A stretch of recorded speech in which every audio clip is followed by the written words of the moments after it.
She used to do charity events herself in the years before the charity was formed, so let's just say for 3 Septembers in a row she'd do a fundraiser night for a national charity, but then she fell ill herself, went to hospital, realised there was people within this area that required help and assistance, and that got her into thinking that maybe there isn't a charity locally that can provide for those people instantly, and that's where she came up with the idea of the charity. As with all the best plans, it was forged at the pub, I recall. Wendy already had a name. I came up with a rather suspect tagline, a local charity by local people, for local people, which still sounds a bit League of Gentlemen, but she went with it, to her credit. And it just burgeoned from there. Our aim at Selby Hands of Hope remains quite simple. We try to change lives for the better. We support people in crisis, providing funds and training. We help families and local community organisations. The patrons, the trustees, members of Wendy's family, the staff, the volunteers, and of course our leader, Richard, our chairman, are all an amazing group of individuals. They've got big hearts and a genuine concern for those in need of our help. I became a patron of Selby Hands of Hope before I was elected. I think it was 2009 when Wendy Singh approached me, when she explained what the idea of the charity was going to be and how it was going to help local people directly with support where needed. I was more than happy to get involved. The world of charities and the voluntary services sector is forever changing. Selby Hands of Hope are trying to move forward with the times by running lots of courses for people who are vulnerable, isolated, but are within the community. It is phenomenal. It is so creative, vibrant, exciting, and changes people's lives. I have the pleasure in running different courses here in the very building, which allows people to gain confidence, learn new skills, and actually have an opportunity volunteering here across the 2 shops that they run. Initially, I started volunteering with Hands of Hope after I attended a course here, employability course.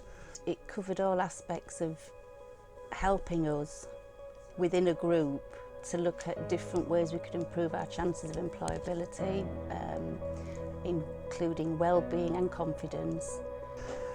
Anna, who's a coordinator here, asked me to come in and do a job, and sort of fell into coming in on a regular weekly basis. There's a number of people volunteer and employed here. It's given them a chance to get back into the world of work. From a personal level, it's built my confidence up a lot.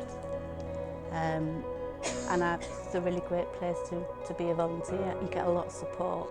Our staff and our volunteers have all experienced at some point of their life a critical time, and I believe that this helps them to be more understanding of others and perhaps more aware of the needs of some of the people and individuals that we try to help.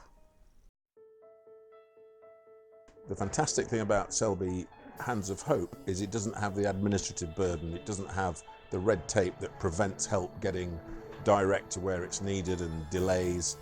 You could raise money for national charities and that could help people locally, but it's the bigger picture is it's helping people nationally and worldwide, which is great. But we see a need for people within the Selby district area to be helped instantly. I mean, we literally can have somebody ringing Anne or the office up asking for funds there and then, and whether it be social services or individual cases, they'll be assessed instantly or within a short space of time, and then we can decide whether the funds will be released or if we can help them in other ways.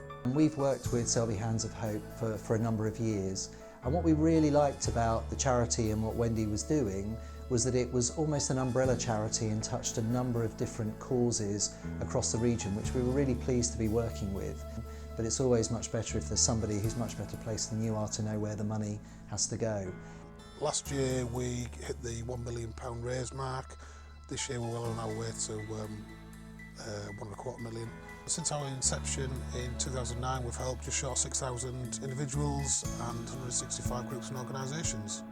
Selby Swans Gymnastic Club, my daughter goes there, and I know that the charity's helped them in the past, get off the ground, and So I think there's probably things that you don't actually, that go a little bit unnoticed. Not only helping individuals and individual families, they help other organisations that help those families as well. Project Hope was a particular favourite. I think it was one of the breakthrough initiatives, and it paved the way for other bigger and better schemes.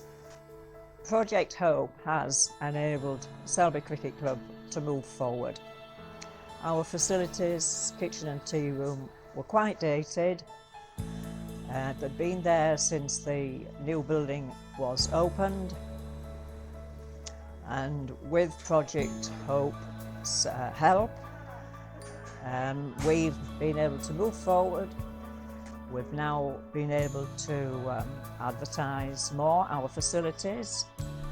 We now have over 100 juniors. To have a local charity on the high street showed the ambition the charity has to try and create something in the town and the district. Over the years I've been involved in many things with the charity, and in this year, 2019, I'm sponsoring the shirts for the team that are going out to do the Great North Run. After 10 years, we've shown that we're here to stay and we've got the support of the local people. And it's been 10 years of full excitement, joy and pleasure, and long may that continue.